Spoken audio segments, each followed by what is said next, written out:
Hello everyone, स्वागत है आप सबका हमारे यूट्यूब चैनल करंट अफेयर्स अकादमी में। तो अभी तक आपने अगर चैनल को सब्सक्राइब नहीं किया है तो प्लीज़ सब्सक्राइब कर लीजिए। इस चैनल से आपको बहुत सारी टाइम सेविंग टेक्निक पता चलेंगी जो आपको कहीं नहीं मिलेंगी। तो पढ़ाने को सब पढ़ा देते हैं, लेकिन कुछ भी याद करने लायक या फिर रिवीजन कैसे करेंगे इनके बारे में कोई बात नहीं करता है। तो चलिए आज हम लोग देखेंगे कि कैसे आप अपनी स्टडी को और ज़्यादा इफ़ेक्टिव बना सकते हैं और अपना टाइम सेविंग कर सकते हैं, जिसके बारे में आप लोग बहुत ज़्यादा चिंतित होते थे, लेकिन उनके उसके लिए आपको कुछ भी चिंता करने की ज़रूरत नहीं थी। ठीक है, तो चलिए स्टार्ट करते हैं। जैसे मान लीजिए अभी मुझे चैनल में, अपने चैनल में, जब मेरे चैनल में आप लोग आएंगे तो यहाँ पे थ्री डॉट पे क्लिक करेंगे तो आप लोग को सर्च का ऑप्शन मिलेगा। तो जब आप लोग यहाँ पे सर्च करेंगे, मान लीजिए मुझे कुछ भी सर्च करना है, जैसे मुझे पता करना है कि हाल ही में कौन सा इश्यू था जो चर्चा में था। ठीक है, तो मैं सिर्फ इश्यू लिखूंगा, इश्यू। ठीक है, इश्यू लिखने से क्या हुआ, देखिए अभी हाल ही में कौन सा इश्यू चर्चा में था। Issue related to governor and article 200। ठीक है, ये आपको पता होगा, ये अभी हाल ही में चर्चा में था। और यहाँ पे नीचे आप लोग देखेंगे तो यहाँ पे आपको मिलेगा कि टोटल 24 ऐसे इश्यू थे जो अभी हाल ही में चर्चा में थे। और ये सिर्फ 6 महीने का, ये मैंने चैनल अगस्त से स्टार्ट किया था, तो ये सिर्फ 6 महीने में आपको 24 आर्टिकल थे जो चर्चा में थे। ठीक है, ऐसे ही नीचे आएंगे, यहाँ पे एरो पे क्लिक करेंगे तो आप लोग अगले इश्यू पे जंप कर जाएंगे। ठीक है, तो यहाँ पे आप लोग को दिख रहा होगा कि जैसे ही मैंने इश्यू लिखा तो आपको सारे इश्यू से रिलेटेड जितने भी न्यूज़ आर्टिकल थे वो सब आपको दिखने लगे और उनका डेट भी दिखने लगा कि किस पीडीएफ में वो है। ठीक है, तो आगे चलते हैं और मान लीजिए कि मुझे सर्च करना है कि हाल ही में कौन सा डे था जो चर्चा में था, या फिर ऐसा कौन सा डे है जो हमारे यूपीएससी के सिलेबस से लिंक होता है और मुझे उसको जानना चाहिए। मान लीजिए एग्जाम के लास्ट डे में, या फिर आपको शॉर्ट रिवीजन करना है, तो ये चैनल्स के माध्यम से ही आपको करना होगा। ठीक है, आपको नोट्स खोलने की जरूरत नहीं है। ठीक है, और वहाँ पे आप लोग सिर्फ उसी आर्टिकल को खोलेंगे, उसी पीडीएफ को खोलेंगे जो आपको नहीं आता होगा। ठीक है, जैसे मान लीजिए मुझे पता करना है कि कौन कौन से डे हैं जो मुझे पता होने चाहिए। ठीक है, जो यूपीएससी के सिलेबस के लिए इंपॉर्टेंट है। तो हाल ही में देखिए अभी मंकी डे चर्चा में था। ठीक है, मंकी डे यहाँ पे देखिए लिखा है।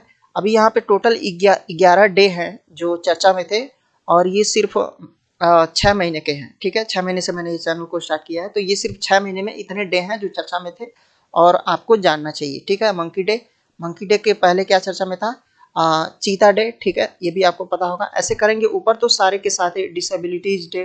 ठीक है, तो ऐसे सारे डेज पता चलते जाएंगे। ठीक है, इसके बाद से आते हैं नेक्स्ट टॉपिक पे। जैसे मान लीजिए हमको पता करना है कि कितने ऐसी चीजें हैं जो अंतर वाली हैं और न्यूज में थी। ठीक है, अंतर वाली मीन्स जैसे इन दोनों में क्या अंतर है, या इन दोनों में अच्छा कौन है। ठीक है, तो इन दोनों में क्या अच्छा है, तो उसके लिए मैं सिर्फ वर्सेस लिखूंगा। ठीक है, तो ऐसे करके हम लोग किसी भी दो चीजों के अंतर को डिफाइन कर सकते हैं आसानी से, बिना उसको कहीं जाए या फिर देखे।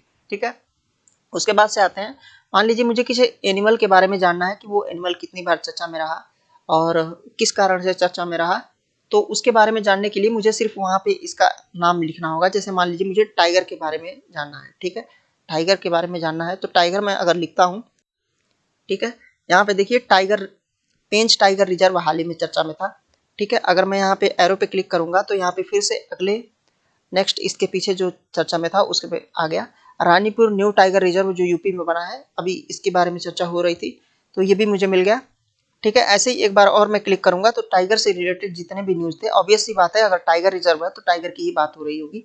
तो ऐसे करके हम लोग टाइगर से रिलेटेड जितने भी न्यूज़ हैं, कहाँ पे कौन सा रिजर्व स्थित है, वो सब यहाँ पे दिख जाएगा आपको। तो इसके लिए आपको अलग से नोट्स नहीं बनाने की जरूरत है कि शॉर्ट नोट एक बार टाइगर का बना ले तो एक बार इसका बना ले।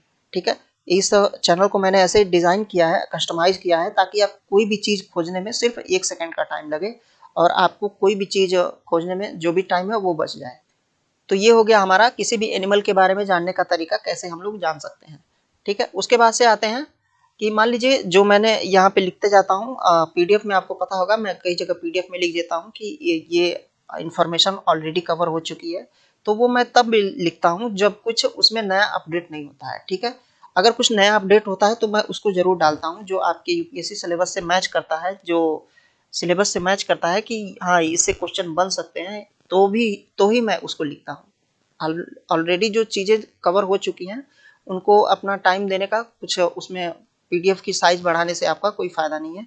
आपको पीछे का रिवीजन करते रहना है। अगर आप पीछे का रिवीजन करते रहेंगे तो आपको कुछ भी दिक्कत नहीं होगी। जैसे जैसे आगे पढ़ते जाएंगे आपकी चीज़ें आसान होती जाएंगी।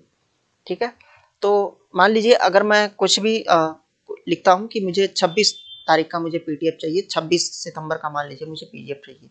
ठीक है, तो मैं यहाँ पे क्या करूँगा, मैं 26 सितंबर ऐसे स्क्रॉल करके नहीं खोजूंगा कहाँ गया 26 सितंबर। ठीक है, ऐसा कुछ नहीं करना आप लोग को। यहाँ पे देखिए, यहाँ पे कैलेंडर का ऑप्शन दिया होता है, कैलेंडर का ऑप्शन है। यहाँ पे आप लोग कैलेंडर बॉक्स पे क्लिक करेंगे और यहाँ पे आप लोग डालेंगे 26। ठीक है, ये हो गया 26 डेट। अक्टूबर का चाहिए, नवंबर का चाहिए, दिसंबर का चाहिए, सितंबर का चाहिए, मान लीजिए सितंबर का। तो मैं जंप डेट पे क्लिक करूंगा। ठीक है, पहुंच गया 26 दिसंबर पे, सॉरी 26 सितंबर पे। ठीक है, अब 26 सितंबर के जितने भी न्यूज़ यहाँ पे देखिए चर्चा में थे वो सारे यहाँ पे डिस्कस किए जा चुके हैं। तो यहाँ पे मुझे अब बस क्लिक करके पीडीएफ को ओपन करना है। ठीक है, तो ऐसा करके आप लोग आसानी से इसको पा सकते हैं। ठीक है, अब मान लीजिए मुझे किसी महान व्यक्तित्व जो भी हमारे हैं उनके बारे में अगर मुझे जानना है, तो मान लीजिए मैं लिखता हूँ अम्बेडकर। अम्बेडकर, ठीक है, तो अम्बेडकर से रिलेटेड जितने भी न्यूज़ थे वो सब आ जाएंगे। देखिए भीमराव अम्बेडकर अभी चर्चा में थे तो उनका मिल गया। और यहाँ पे भीमराव अम्बेडकर सर्किट है जिसके बारे में सब कुछ लिखा हुआ है। अब देखिए भीमराव अम्बेडकर से रिलेटेड कुछ भी नया नहीं आएगा जो आपके काम का हो। अभी एक चीज बस चर्चा में थी, वो अम्बेडकर सर्किट जो बन रहा है उसके बारे में चर्चा में थी, तो इसको मैंने कवर किया है, इसीलिए कवर किया है। अब दोबारा इसको अगर भीमराव अम्बेडकर न्यूज में आते हैं तो इसको कवर करने की जरूरत नहीं है। एक बार आपने पढ़ लिया है तो सिर्फ आपको रिवीजन करने की जरूरत है। ठीक है, ऐसे करके आप लोग किसी भी पीडीएफ को आसानी से पा सकते हैं और आपका टाइम बच सकता है। ठीक है, आपको ऐसे सर्च नहीं करना है कि कहाँ पे ये टॉपिक कहाँ पे है, वो टॉपिक कहाँ पे है। ठीक है, ऐसे करके आप लोग किसी भी टॉपिक पे किसी भी देश का कोई भी चीज 1 सेकंड में पा सकते हैं जो आपके करंट अफेयर से रिलेटेड है। ठीक है, तो आशा करता हूँ आपको ये वीडियो पसंद आई होगी और आपको कुछ नया सीखने को मिला होगा जो आपका टाइम बचाएगा करंट अफेयर्स में। देखिए हिंदी मीडियम का जो करंट अफेयर्स है ना वो वही उनको ले डूबता है, बाकी सब चीज़ें उनकी आसान होती हैं। बाकी हिंदी का जो करंट अफेयर्स है उसी के चलते सब लोग डूब जाते हैं। और आपको पता है कि 40 से 50% लगभग चीज़ें जो है आपका करंट अफेयर्स से ही पूछी जाती हैं। तो मेरा मकसद बस यही है कि करंट अफेयर्स का जो भी आपका पोर्शन है इसको मजबूत किया जाए। बाकी जितने स्टैटिक टॉपिक हैं वो आप कहीं से भी यूट्यूब पे जाएंगे तो आपको सारे के सारे पड़े हुए हैं, किसी का भी सब्सक्रिप्शन लेने की जरूरत नहीं है। ठीक है, तो आशा करता हूँ आपको ये वीडियो पसंद आया होगा।